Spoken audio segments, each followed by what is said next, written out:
So I got a call, and I took Javier in. It was really interesting. We had this guy comes into the embassy with a suitcase, and there was nothing in the suitcase, right? And he says, "I want to talk to you about a new smuggling technique." And I said, "What are you talking about?" He goes, "Well, there's a technique that can smuggle 2 kilograms of cocaine in the United States with no one even knowing it's cocaine." He goes, "What are you talking about?" And Penny and I are looking at each other like, "What are you talking about?" And he puts a suitcase on the counter, and he goes, "There's the 2 kilograms of cocaine."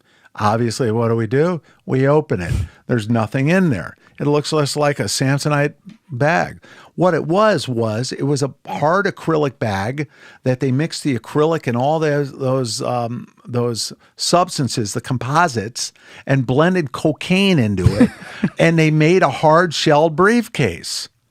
And Pena and I were like, "This is fascinating." So we said, how do we extract the cocaine? And he goes, "You need this kind of acid and this kind of acid." I said, "You didn't happen to bring that, did you?"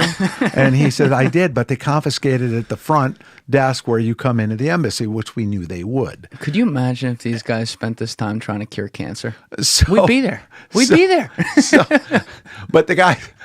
And unfortunately, the guys who created all this stuff are probably all dead because of cancer, because of all the fumes they're smelling. So Javier and I ended up getting the stuff, the acids, the sulfuric acid, and a couple other components, and he showed us how to do it. So we cut a piece of the plastic off.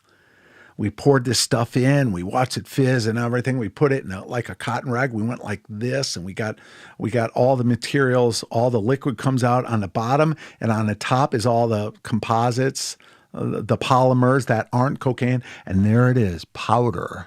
Son of a bitch. And it was unbelievable. But my point is, that was a duty call. Just came in on a duty call. And so if somebody got a call that they're smuggling, 500 kilograms of cocaine out from Barranquilla, Colombia, and it's going to probably go on a certain vessel, but they don't know what vessel, at that time they would call me and the Operation Backlash guy.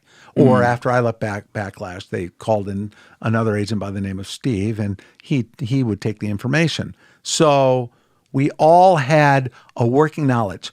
How many SEALs have you interviewed?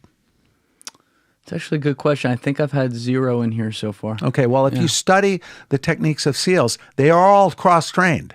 They are all experts in one area, but they're all cross-trained in every other area. And that's the exact same thing it is with the DEA agent in Bogota. So Pablo Escobar was on everybody's mind all the time. Thank you for watching the video, guys. Please hit that subscribe button and check out this clip's full podcast episode by clicking here or in the description below.